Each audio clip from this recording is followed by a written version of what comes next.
Nous voici devant un des Césars de la 2e batterie du 68e régiment d'artillerie d'Afrique. C'est un des systèmes d'artillerie les plus performants au monde et le maréchal de logis Monolin va nous le présenter. Bonjour, voici donc je suis chef de pièce du César, système donc camion équipé d'un système d'artillerie. Je présente donc le pointeur qui Brigadier Sylla qui maîtrise donc tout ce qui est pointage, donc avec le BIHM qui se situe derrière, je vous ferai voir tout à l'heure. Donc le boîtier interface homme-machine. Ensuite le brigadier Cumin, donc pilote du César. Ensuite le brigadier Tom Sing Vien, munitionnaire sur le César. Et enfin le première classe Ponga, pourvoyeur, donc qui amène l'obus au César. Donc là, donc le César en lui-même, donc le canon équipé d'un système d'artillerie, les modules, on va ouvrir le casier, les modules donc, qui ont pour fonction en fait des charges, c'est des charges. Voilà, donc on charge les modules à l'intérieur de ces cocons. Voilà. Ensuite des barillet d'étoupie. Voilà, donc un barillet d'étoupie avec 14 étoupies qu'on va situer, qu'on va positionner au niveau de la culasse. Je pense que c'est pour la mise à feu ça. Ah la culasse, voilà, c'est donc un système d'étoupie qui permet donc l'inflammation des modules et donc la propulsion de l'obus. Voilà, le BIHM, si là tu peux le... Qu'est-ce que signifie cette abréviation? BIHM, voilà, BIHM c'est le boîtier interface homme-machine. Donc c'est à ce moment-là, à partir de cette machine, on peut pointer, on met en batterie. Le César en batterie. C'est un peu comme le gogno sur le mortier quoi. C'est un petit peu comme le gogno sur le mortier, voilà, on reçoit directement les tirs sur cette machine.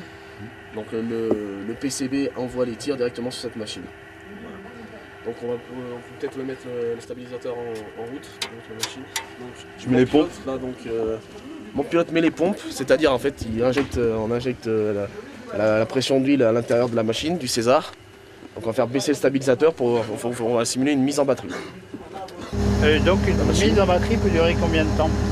En moyenne, une mise en batterie dure 30 secondes, on va dire. Vous allez voir, donc là, lorsqu'on est à l'arrêt, on envoie les pompes. Et à ce moment-là, le cœur sort et met la pièce en batterie.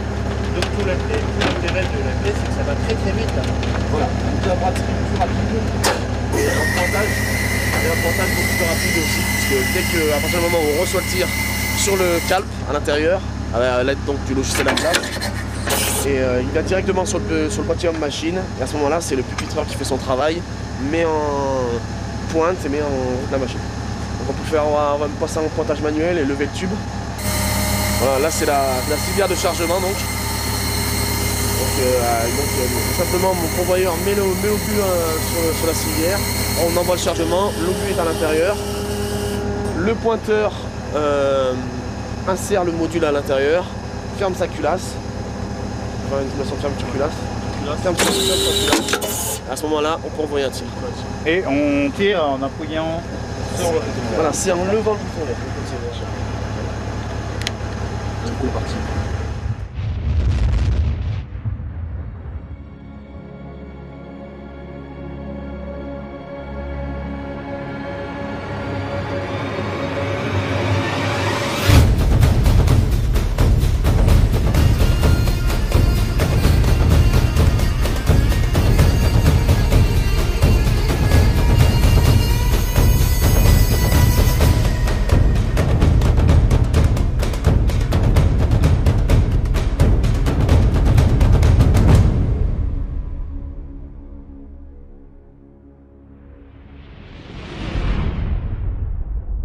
Nous venons d'assister au ravitaillement en munitions d'une pièce César. Mon adjudant, voici l'adjudant Pétris. Bonjour, je suis l'adjudant Pétris de la 2e batterie. Je suis le chef de section du train convoi numéro 1. Alors pourriez-vous nous expliquer un petit peu en quoi consiste votre travail? Mon travail, c'est tout d'abord de livrer des obus à la section César. Et tout ce qui est ravitaillement, petit calibre et vivre au niveau des combattants des sections César. Donc vous êtes le train logistique, le TC 2. Non, le TC1, le train de combat TC1. numéro 1. Donc numéro 1. au niveau de la batterie, c'est moi qui livre les coups aussi bien 155 mm, AILI, le petit calibre, et tout ce qui est vivre. Et je suis le lien avec le TC2, le train de combat numéro 2, au niveau régimentaire, pour réapprovisionnement. Et votre camion? Mon camion, donc c'est un TRM 10 000 plateau déposable qui peut transporter 240 coups complets d'obus. Là, nous avons sur le camion de l'OEF2, c'est un obus explosif avec des fusées radioélectriques et avec les charges modulaires, nouvelles charges que tire le César.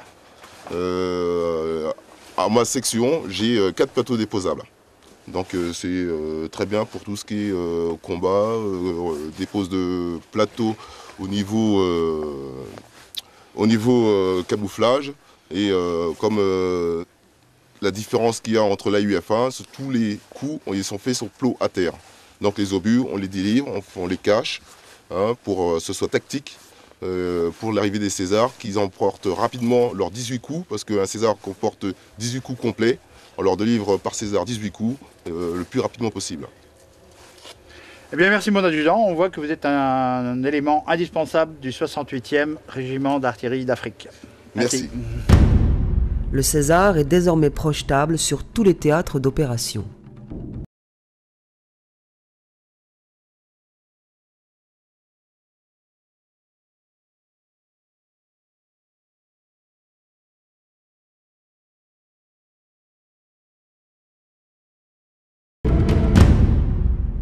Cette campagne de tir se termine. Le 68e régiment d'artillerie d'Afrique a perçu de nouveaux matériels. Nous avons vu également des garçons enthousiastes et prêts. Je crois qu'il y a néanmoins de nombreux défis qui attendent le régiment. Pouvez-vous nous en parler, mon colonel?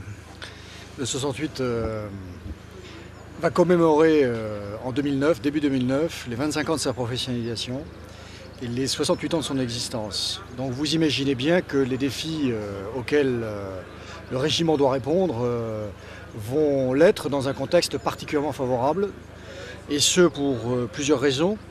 C'est d'une part parce que ces défis sont tous ou quasiment tous d'ordre opérationnel, et d'autre part parce qu'ils sont liés à l'arrivée de nouveaux matériels, ce qui est toujours très valorisant et très enthousiasmant.